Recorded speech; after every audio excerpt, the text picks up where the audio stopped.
नमस्कार मु गणेश सर आपण अछंती पीएसएस के क्यूंझर यूट्यूब चैनल आलोचना करिवा Shri Lal Bahadur Shastri national Sanskrit university 2022-23 session पाई बीएड एमएड पीएचडी आवेदन पाई कौन योग्यता न्यूनाति न्यून आवश्यक पिला मानकर मध्य एक कमेंट थिला जे ए 2022-23 सेशन पाई जो लाल बहादुर शास्त्री नेशनल संस्कृत यूनिवर्सिटी रे बीएड एमएड पीएचडी आवेदन पाई कौन योग्यता रही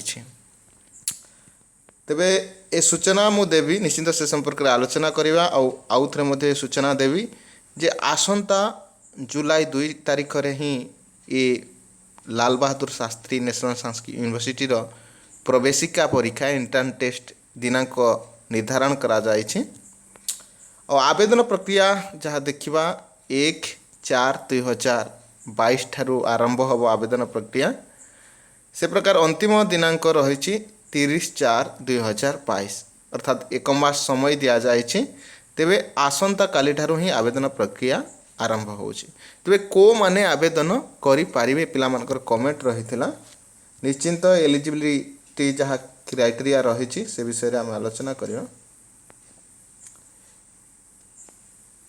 प्रथमे बीएड एटलिस्ट 50% मार्क्स और इक्विवेलेंट ग्रेड इन शास्त्री बीए संस्कृत आचार्य एमए तेबे ये जो कैरियर कथा आम जदि देखा बीएड पाई अति कम रे 50% मार्क शास्त्री बीए किंबा आचार्य एमए रे रखिथिबा आवश्यक जदि जड़े बीए रे 50% रखी नहीं से जदि एमए करिछि बा आचार्य करिछि तेबे जदि 50% सी एमए आचार्य रे जदि रखिछि तेबे से आवेदन करबा पई योग्य हो पारिबा। एज लिमिट कथा जदि देखिबा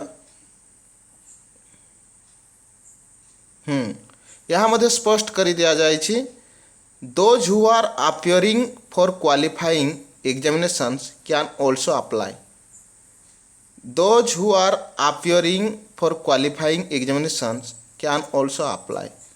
जो माने फाइनल ईयर एग्जाम देइछंती से माने मध्य आवेदन करि पारिबे जो मानकर रिजल्ट अपेक्षा रे अछि से माने मध्य आवेदन करि पारिबे। एज लिमिट कथा जदि देखिबा 1/10/2022 1/10/2022 सुधा न्यूनाति न्यून 20 वर्ष हेबा आवश्यक तेबे यह बीएड पाई योग्यता न्यूनाति न्यून योग्यता यदि एमएड कथा कहबा श्री लाल बहादुर शास्त्री यूनिवर्सिटी प्रवेशिका परीक्षा पाई जो क्राइटेरिया रखा जाए एमएड पाई एटलिस्ट 50% मार्क्स और equivalent grade in Shiksha Shastri BEd with Sanskrit teaching subject and Shastri BA at least 50% mark equivalent grade Shiksha Shastri BEd शिक्षा शास्त्री बीएड रे अति कम रे 50% मार्क थिबा आवश्यक ता सहित संस्कृत टीचिंग सब्जेक्ट किंबा शास्त्री बीए करिथिबा आवश्यक संस्कृत रे आउ जो माने फाइनल ईयर एग्जाम देइछंती से मानकर मार्क आसी नाही those who are appearing for qualifying examinations can also apply। एज कथा जदि देखिबा 1/10/2022 सुधा कैंडिडेट को 22 वर्ष हेबा नितांत आवश्यक तेबे ए थिला एमएड रो बाकी जहाँ विद्यावारिधि बा पीएचडी रही पीएचडी पाई योग्यता जदि आम देखिबा पीएचडी इन ट्रेडिशनल सब्जेक्ट पाई जो रही एटलिस्ट 55% मार्क्स और passed with equivalent grade in acharya in the concerned subject जो सब्जेक्ट रे आवेदन करिवे सेई सब्जेक्ट रे मास्टर डिग्री वा आचार्य रे 55% रखिथिबा आवश्यक। यदि साहित्य रे जड़े आचार्य करिछि साहित्य रे पीएचडी आवेदन करबा पई चाहूछे तेबे न्यूनाति न्यून से 55% आचार्य रे से 55% रखिथिबा आवश्यक हेले से एलिजिबल हेई परिबा।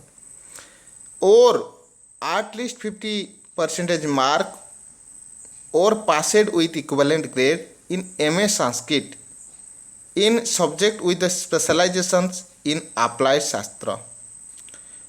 MA जदि करिछि मॉडर्न संस्कृत जदि करिछि से मॉडर्न संस्कृत जदि से कोनोसी सब्जेक्ट कनसर्न सब्जेक्ट आवेदन करूछि तेबे स्पेशलाइजेशंस थिबा आवश्यक। जदि जने MA इन संस्कृत करिछि तारो स्पेशलाइजेशन रे साहित्य अछि तेबे से साहित्य रे पीएचडी आवेदन करि परिबो। जदि से तार स्पेशलाइजेशन दर्शन रही तेबे से दर्शन रे पीएचडी आवेदन करि परिबो। पीएचडी इन एजुकेशन जदि आमे देखिबा ये मध्य सेम क्राइटेरिया एटलिस्ट 50 मार्क्स और equivalent grade in Shiksha Shastri Shiksha Acharya MEd and Acharya MA Sanskrit with the 55 marks और equivalent grade.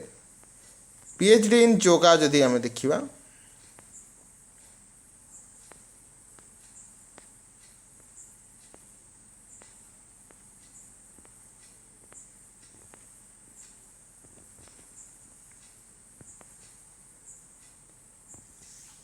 At least 55% mark or passed with equivalent grade in Acharya yoga योगार से आचार्य करिथवा आवश्यक नले एमए करिथवा आवश्यक। वेदांत जदि एमए रही तेबे से आवेदन करि परिबो। आउ को मानक पई एंट्रांस पड़िबो को मानक पई एग्जेम्प्टेड बा एंट्रांस देबे नै से कथा मध्ये एटी स्पष्ट करि दिया जाय छै। Only those candidates who have cleared JRF or exempted from the appearing in entrance test.